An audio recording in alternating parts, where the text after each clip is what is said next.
If I die on the street, just nobody cares about me. This is Abdullah. He's talking about the time he was building a startup while living in his car on the street of San Francisco, surviving on Uber shifts at night with no money and no way back.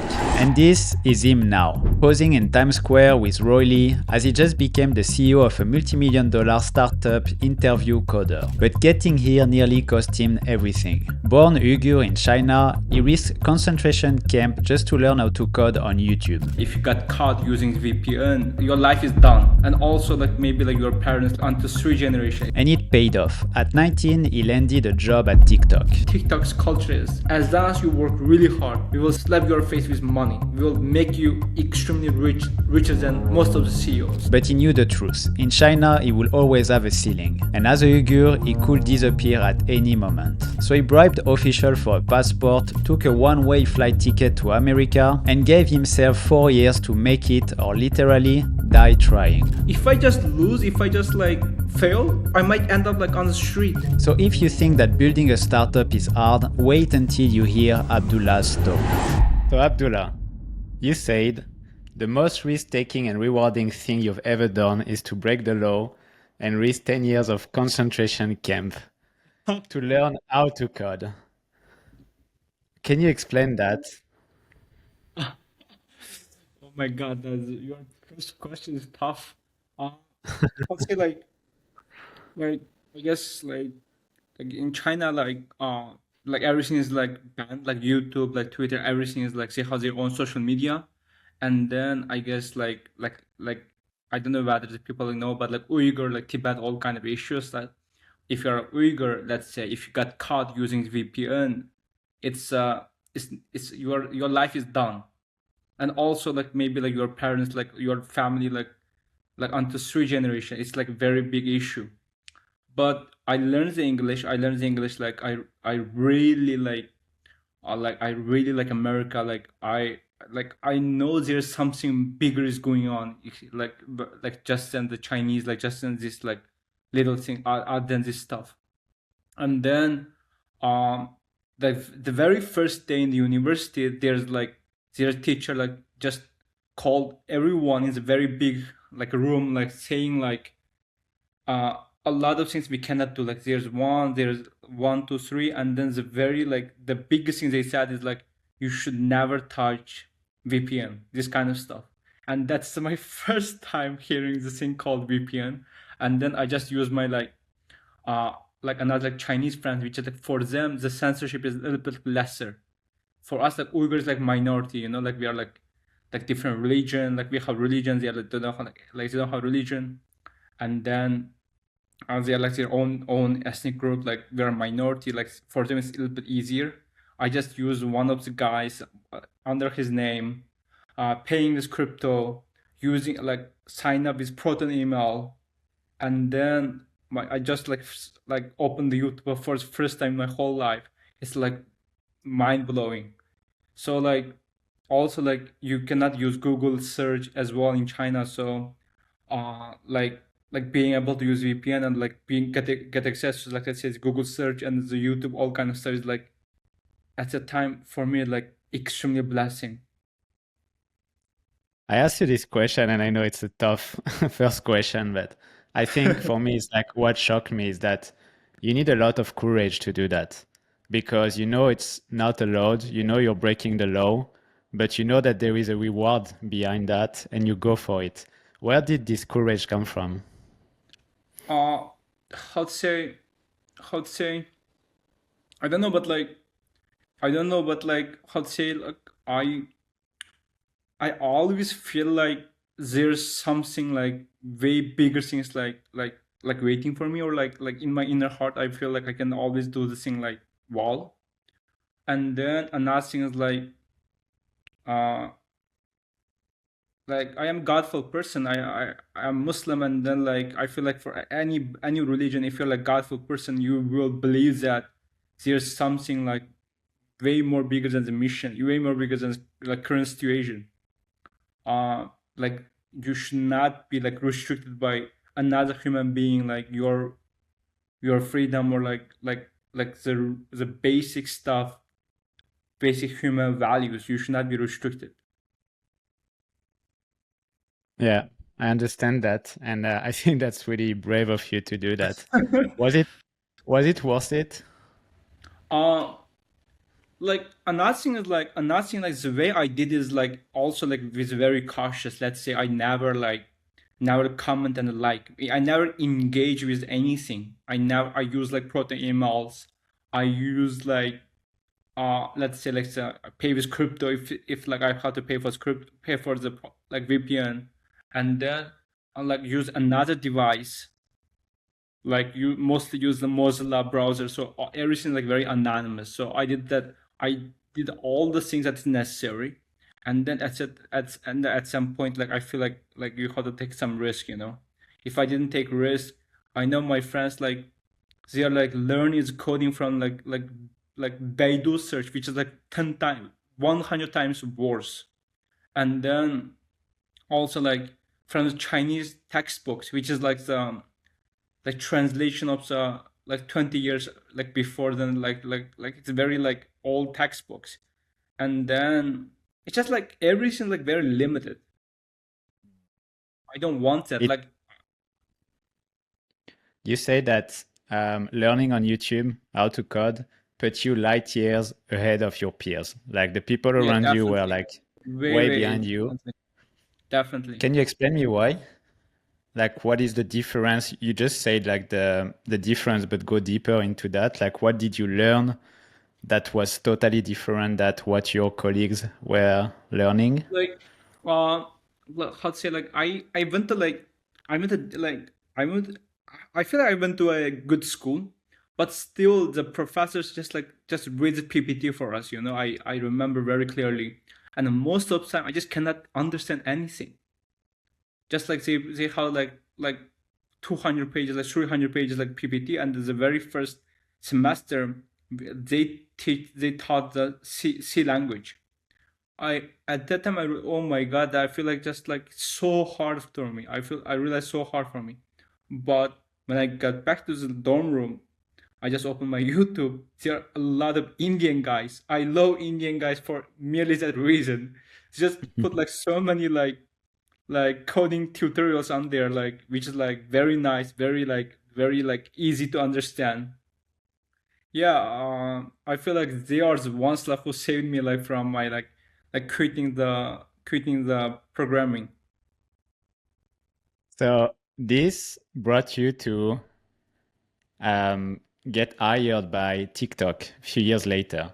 So you dropped out of school at one point because you thought, No, I didn't drop out of school, but like I got the offer, like I got the full time offer, like in my third year, So it's like "Hmm, very early. Yeah, okay, and you got a job in at the Byte Dance, which is TikTok. TikTok. Yeah, Um, do you think that learning on YouTube make you different, and that's why you of got course, hired? like definitely, because like the school never teach you React.js, like the those kind of stuff. And then also in China, if you don't use like the normal students, like they even don't use GitHub. There's something like in Chinese version, like maybe like similar to GitHub, like this kind of tools. So anything is in China, like coding programming tools, uh they have their own version, which is definitely like worse than the another world. Like, but like another thing is like also like if you're like Uyghur, I guess I am the very few Uyghur can get into the like big companies, because let's say like if you're Uyghur, like you have much more censorship to you, and then you will have much more less chance to use like let's say like learn from like YouTube, all kind of platforms. Uh, yeah, I think like, and then like other things like in my university, like all the students they are like going for the like studying for the like higher GPA. It doesn't matter they learn this real thing or not, because if you got higher GPA, you have much better chance to get into like master school, like very great master schools. And then another thing, like they're preparing for the like federal national exam or something like that. Like it's like very stable job. I just quit like I never thought about like getting high GPA or like getting into like federal like becoming a like like national staff or federal staff, which is like very stable job. I just want to like get into like very big name companies, which makes me eligible, which makes me have like really great background. Because in China, like the degrees, like backgrounds, those things like really matters. It doesn't like if you like drop out, like very low chance to people talk to you. And then yeah, after then, my ultimate like goal is like to startup or the kind of things. So yeah, What did you do exactly at TikTok? Like, what was your role? um, I worked at the like there's like how to say, I worked at the department which makes TikTok ads much more accurate based on location, like POIs, that kind of stuff. So like TikTok, like we can be able to like get your like location very precisely to push out the better ads to you. So I don't know if you can talk about that, but you grew up in China, you worked at TikTok, and there is this rumor that the algorithm in TikTok is different in China than in other countries, in a way that outside of China, they push dumb content, people dancing, people doing stupid thing, and in China, they push more education, more smart thing. Is that true? Uh, like like honestly, like very like precisely, I really don't know, but I think it makes sense.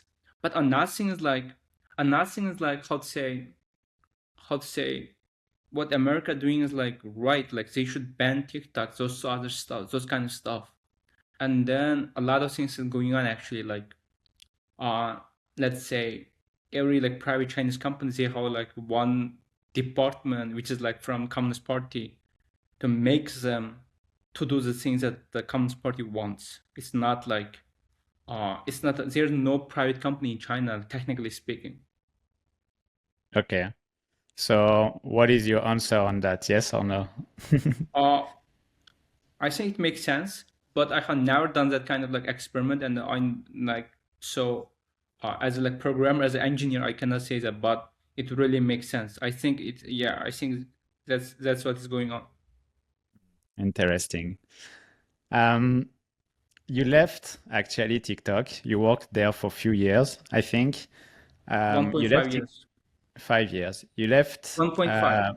1.5 years. Yeah. You left TikTok in China to go to US, and you say that you had basically like 4 years to do or die money to create a startup. Like why did you want to do that? Why did you want to leave China and uh just go to US to build a startup? how to say, the like honestly, like the thing that our background, my background, like it's like very different from a lot of people's background. Let's say like for let's say if I stay in China, like I have like limited zero, I never be able to like surpass some level. Like all like let's say like always the higher officials will be like Chinese, like Han Chinese. It's never be Uyghur guy. It will never happens.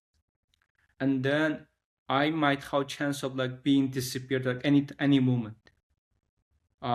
And then I will never have freedom of like speaking my own language freely, and also like practicing my religion or whatever.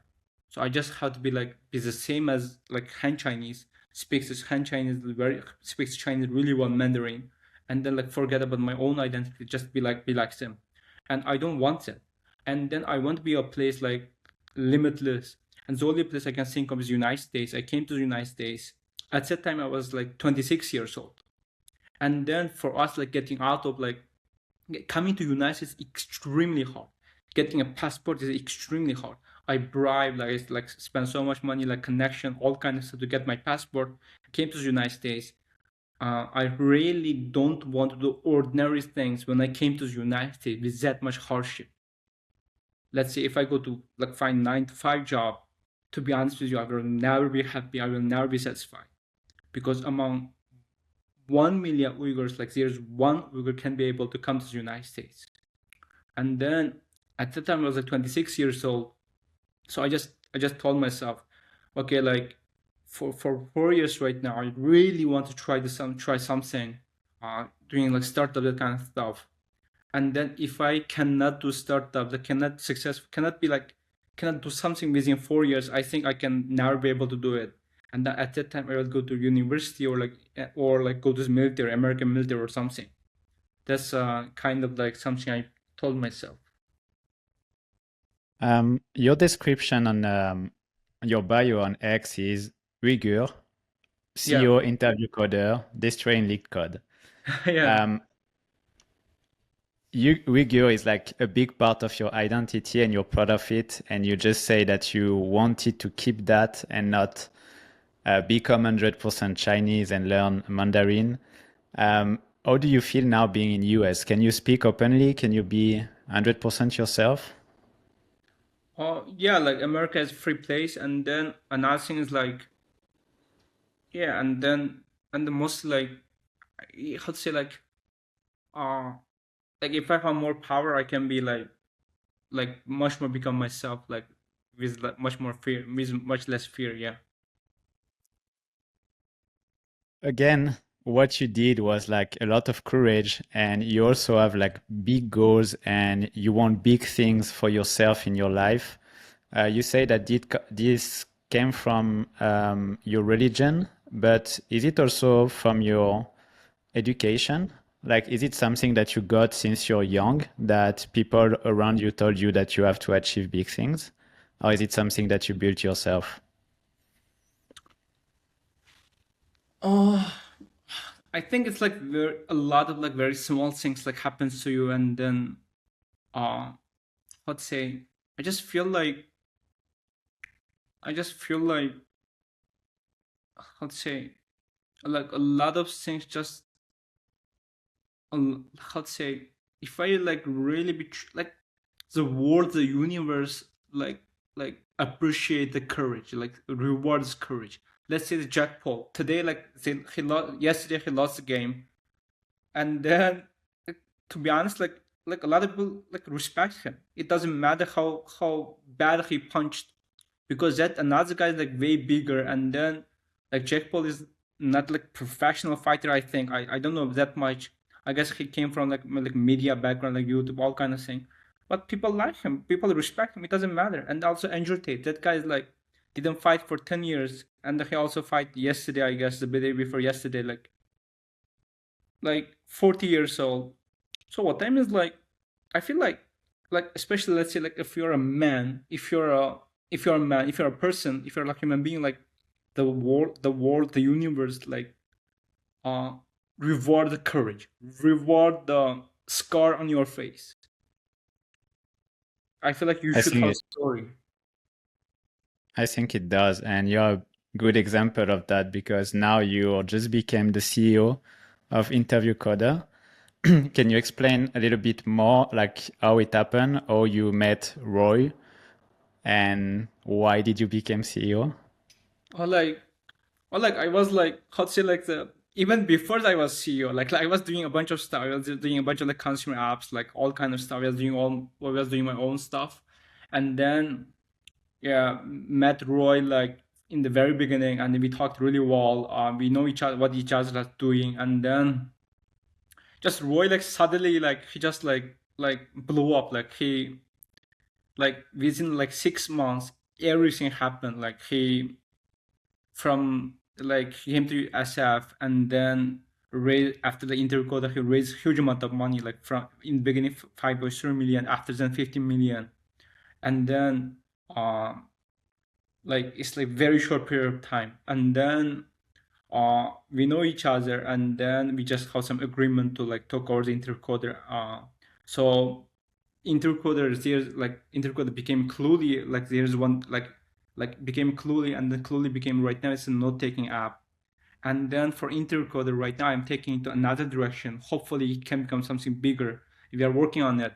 So the invisible UI UX with uh, like let's say like some layering the AI response.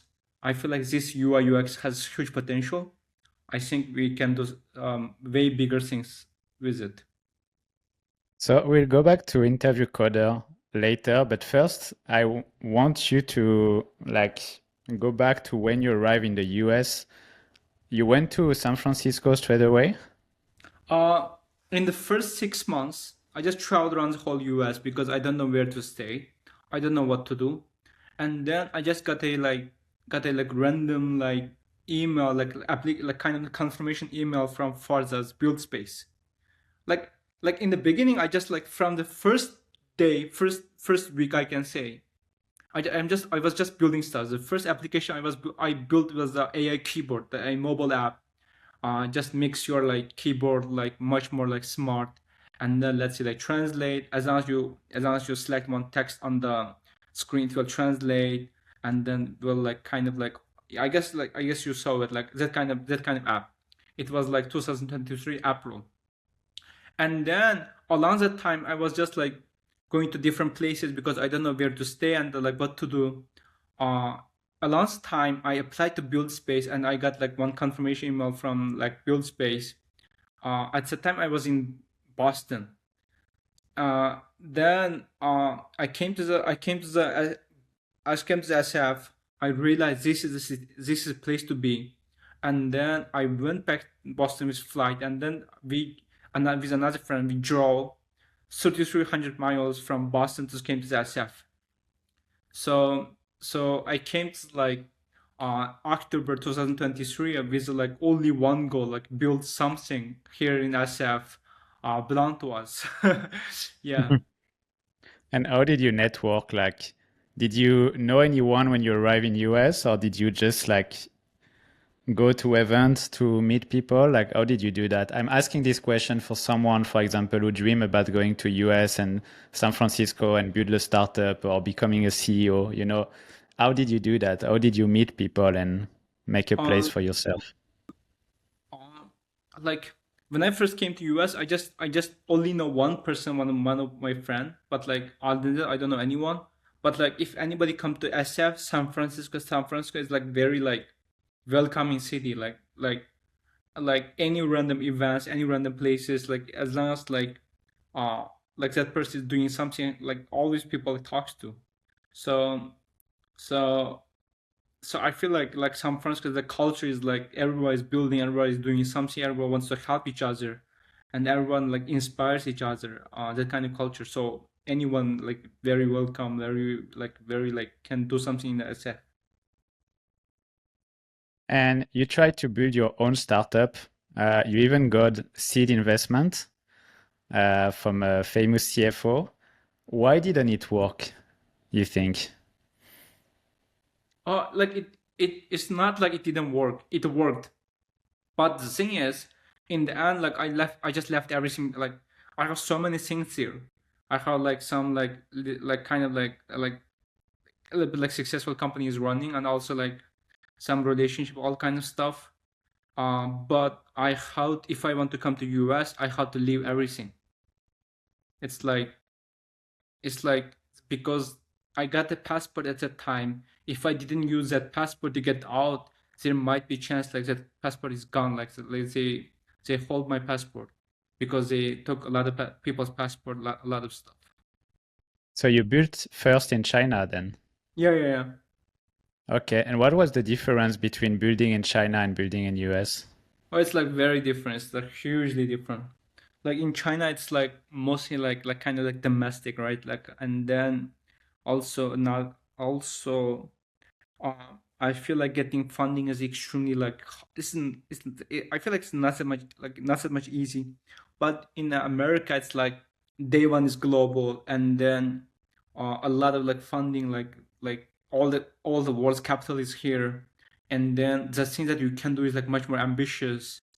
Um, uh, like those are things I can think of. And there is also a difference that you said. There is like the everything app in China, Oh yeah, and yeah, in yeah, the yeah. US, you think more about niche app. Yeah, yeah, And yeah, you yeah, came yeah. with this mindset. Thanks Can for you reading explain my the difference?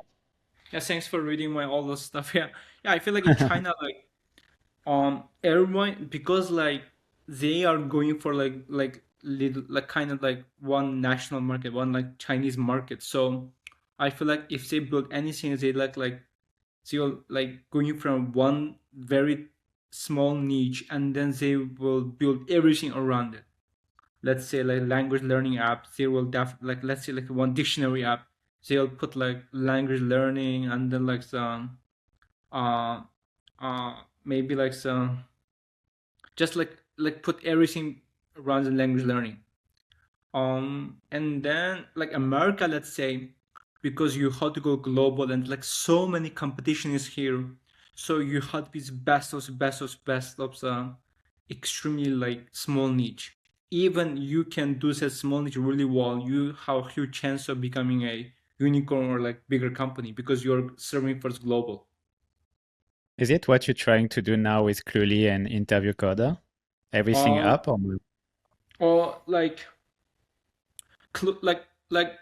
I cannot speak for Cluely, but like as someone from like very like close perspective, like working very closely with Roy, uh, Cluely like wants to be an everything app, but I think it didn't really work out because always there is some like vertical which is like very stronger, and you have to capture it. So so Cluely just captures the AI note taking. Note taking is like one of the biggest vertical. So but interview coder captures the interviews, like interview this vertical. You can say like interview coder and the like Cluely is almost the same application, like same with the same features, but we just go for the very like we just go for two different verticals. For interview coder, it's like invisible layout, all kind of stuff, also extremely undetectability because this is for interviews. For the Cluely, it's like less like detectability perspective, but like much more like summarization and then follow back email, all this kind of stuff. So so I think like um I think like if you're going global, like if you're like in America, I feel like everything I just really doesn't make sense. I see. And Interview Coder was basically made to cheat for interview. Yeah. I have two questions. First, how do you feel about that? Setting a cheat code. And second, where do you want to go with it? Like, why? What is the purpose of Interview Coder? Uh, first, first the thing like this. We are very proud of what we are doing, and then the thing is, AGI is coming, like the AI is coming, and then at this time you cannot just ask like very stupid questions to the candidate. You have to ask like something like really like hopefully AI cannot do. And then another standpoint, so like imagine the smartest people, like they went to school, study CS majors, they're grinding lead code for hours, and then they only merely goal is like going to FANG companies. I feel like this is just like it's like very like it's not interesting.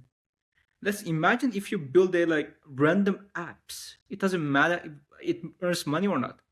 Last time I saw on Twitter like uh um showering as a service for CS students. Just detect whether the this guy like showered every day.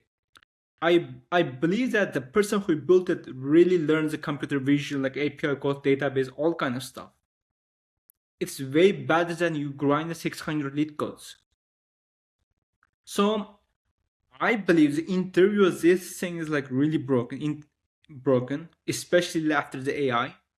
But how the real interview happens, this is something that we should think. I don't have like very clear answer for it. But interview coder is doing like the great work of making people think, making companies like change how they interview, and then also the candidates like how they interview. So you said, if I remember well, that anything that have to be memorized has to be deleted. Like for I example, think if I have so. to memorize thing for an interview, I should remove that because AI will take care of that, right? Definitely. And so that's where you want to go. You want actually coder to focus on more like creativity or like building thing or maybe Yes. architectural thinking more than remembering any Yes. detail of code, because Yes. AI will replace that as much as a calculator It's yeah. replace like Yeah. like Yeah. any calculation that you can do, right? Yes. What are the next steps for interview coder? Uh, so how to say, we are like planning like let's say we bought a like very cool four letters domain. We will totally rebrand this company to like whole another level. I we are actually like kind of like doing it. But like it will be pretty cool. You say you're working on resume, right? uh, I'd say it's just like one part of it. Like you can say one part of it. So is it your goal to remove everything that makes um, coder lose time, memorizing or build a resume or prepare an interview? Uh, so like a little bit like I can a little bit say about like so we can like we're going for like all the interviews, and then the whole society should think like how the interview is going, and then also we have the most live data of the whole like all the companies interview questions.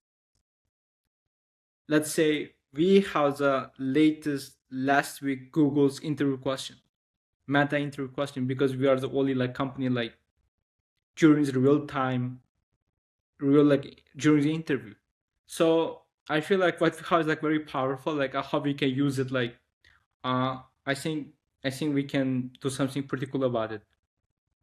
So it will not be only for coder, but also, for example, accountant. Yeah, yeah. For like for any interviews, we are going for that direction. Okay, so can you give me an example? We are in 2028. I'm an accountant and I'm using interview coder. What, how would it help me to find a job? Just like just basically, if that company is like asking like anything AI can answer, like we can show you on the on your screen with invisible layout. And yeah, invisible layout, can you explain more for someone who has no idea what it is? Like, is that you, the person who interview you, can't see anything? They can't detect that you use any AI, right? Yeah. So right now we are on the online online like video platform. Let's say we are Google Meet, like Zoom or like whatever. And then I am using the intercoder. So anytime when I press the command enter, it will give me the answer based on our conversation, based on the the things on the screen.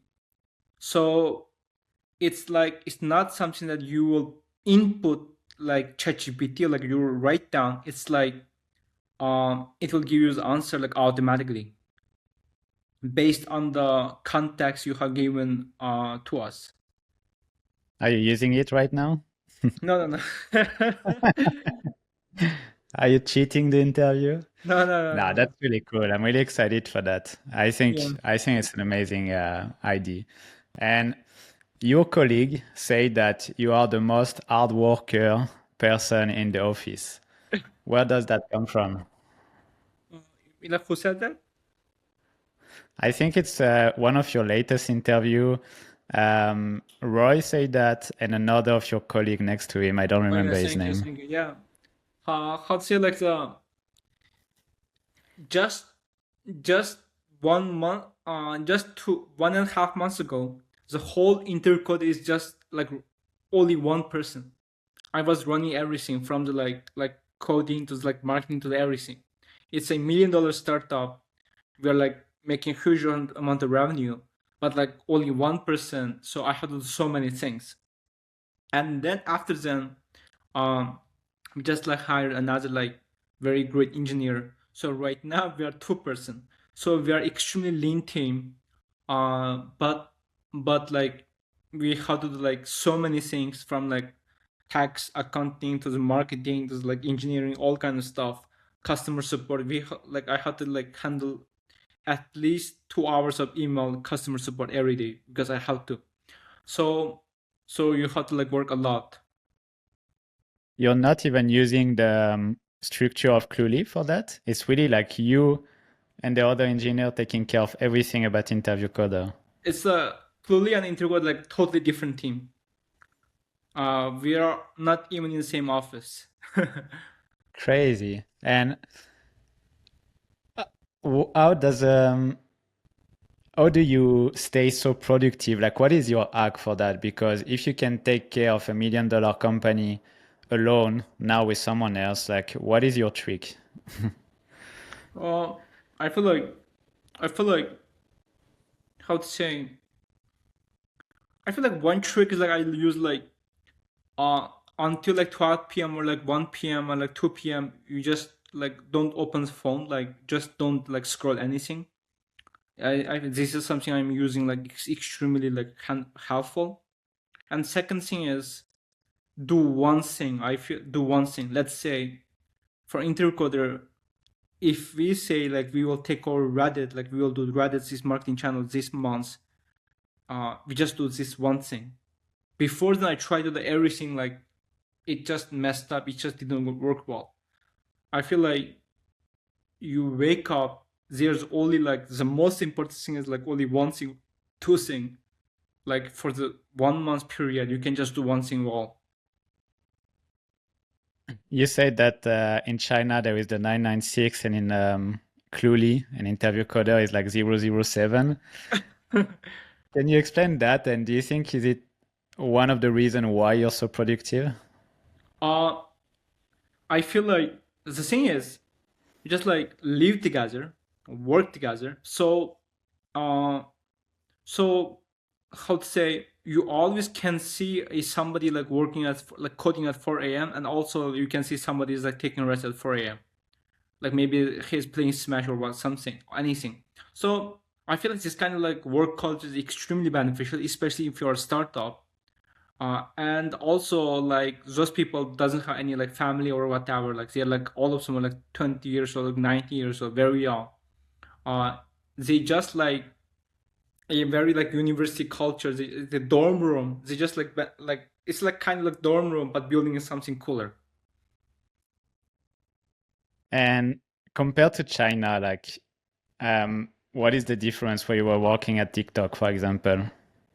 Theta is like extremely different. Like let's say like Theta is like uh everything in Theta is like performance. Every 6 months they give like they how to say like that, they evaluate your performance, and then they have like all the like let's say like you are like they don't use Slack but like they have their own versions or so they can evaluate you really well. How long time you work, how long like what did you do, what kind of like work you kind of like finished. So and then as long as you finish really well, they give you like bonus like from 3 months, like starting from 3 months, and then up to 100 months. That's crazy. So basically TikTok's culture is as long as you work really hard, we will slap your face with money. We will make you extremely rich, richer than most of the CEOs. So imagine a 100 month salary. That's crazy. Were you rich when you worked at TikTok? I was like way I was doing I can say I am the top of the like graduates. Like like like graduate students. It's like they pay you the best and then everything is free. Like how like you how to like rent house which is like very close, which is like within 1 mile in the in the from the office, and then like street like meals are free, gym like everything is like free, and then also like each every 6 months there like performance valuation. As long as you do well, there's money. So the culture is like the theta culture is like they hires best and then make you work the extremely hard, and if you don't work hard like they will like you will get fired like very soon as well. So this is their culture. Interesting. And now you have the goal to reach 10 million a year with Interview Coder. Do you have a precise plan to reach that? How long will it take? uh I think like as long as like if we are in the extremely like great space like interview and also like say how like some decent name and also product is extremely great. It's not something like it like product is like very interesting. It's an invisible layer plus uh plus like like response to you based on the context automatically. It's not something like you take a screenshot and then put a lot of like text as input to one chat API or something. Uh, so uh, so I think like as long as I can widen this like product like direction, let's say for all the interviews, and then uh like we didn't try any paid ads like those kind of like marketing channels. I think we're pretty fine. So now you're in a good position. You're doing something that apparently you love. You have probably like a good place in this company, earning good money. But at one point in your life, when you were in US, you say that there were brutal times sleeping in my car, hustling random jobs to survive. But in my heart, there was only one path. Can you explain me what kept you going at that time? Uh, honestly, I can say just like it's like desperation. You just like I feel like honestly, I feel like you can be able to like to do a lot of things because you are like desperate. Like you don't have any other choice. At that time, I just like I just want to do something like in my inner heart. I just want to do something, and then also I don't have any relatives. I don't have like any like if I just lose, if I just like fail, I might end up like on the street. It's just like really possible. If I die at that time, I feel like if I die on the street, just nobody cares about me, because in this new country, I like nobody knows about me, and then I just don't have any root. I just don't feel like belonging to here. So the only way I can kind of like doing something like can make a name of myself, like a thing like I just have to make things work. And then also for make things work, I feel like San Francisco is a place to stay, and San Francisco is extremely expensive. And the thing I can think of is like staying in my car. In America, like like car is like if you don't have car, you're like nearly impossible to like leave. Like and then like stay in my car. At that time, like I was like doing Uber at the time, like at night, like I for a few hours, just like earning this enough money. I didn't do any other jobs because I want to like I want to listen something, learn English. Uber is the only thing that I can listen to my stuff, and also like it's like flexible. So basically, like every single day, you just like survive, and then like to do like build your other build projects, and then hopefully you will like to do something bigger. So being rock bottom is the best place to be if you want to thrive. I feel like if I can get like very high figure six figure job, or uh I can go back to my home or something like that, I will never be able to do it. It's just impossible. At that time, I was just like, I don't have any other choice. Beautiful. And did you have the option to go back to China? No, it's No way. Like no way. impossible, like legally, or just for you in your mind, you said Like I for will never. anything, like if I like a lot of things going on, and then uh in their perspective right now, I am the kind of person like already poisoned by the Western culture, like capitalism. Like a lot of like things like they can label me as a terrorist, you know, like I am already terrorist on their list. Who are they? I am Uyghur. That's it. Like very simple reason. Like that's enough reason for you to be stay in concentration camp for your whole life. Man, that's crazy. Yeah, a That's lot of things going on.